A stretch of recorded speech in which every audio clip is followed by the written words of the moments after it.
What if one of America's greatest storytellers spent his final days fighting silently, and we only realized too late what we had lost? Tonight, we uncover the heartbreaking story behind Todd Snider's last days and the legacy he left behind.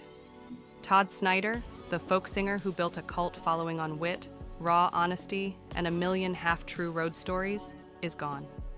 At 59, he died on November 15th in Nashville, Tennessee, taken by pneumonia. But that's just the headline. The real story is filled with chaos, devotion, and a legacy that refuses to be forgotten.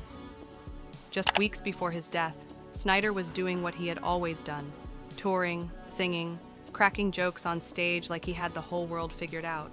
Fans were ready. His comeback tour was underway, supporting his latest album, High, Lonesome, and Then Some Then, came Salt Lake City. In early November, Snider was reportedly assaulted outside his hotel. He was injured, disoriented, and when he sought medical care, he was turned away from one hospital, then arrested while begging to be admitted to another disorderly conduct, trespassing, threat of violence, charges that felt out of place for a man so beloved. Days later, he was back in Tennessee, but something wasn't right. His loved ones went silent. Then, a message on social media. Snider had been suffering from undiagnosed walking pneumonia, and his condition had suddenly worsened. A plea went out. Hold him in your thoughts, say a prayer, light a candle, send strength. They were too late. On November 16th, his label confirmed what fans feared most.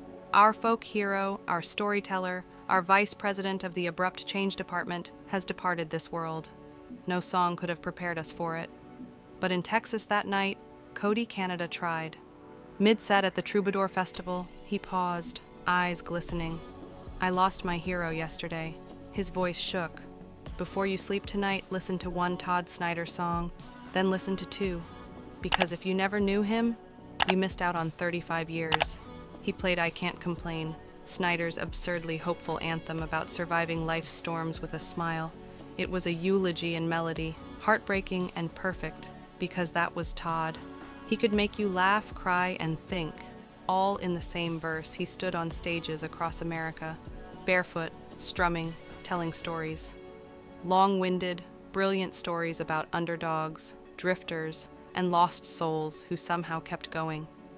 He showed us truth, coded in jokes and framed by kindness.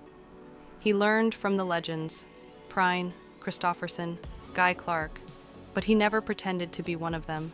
Now, he joins them, and his last album, recorded weeks before the end,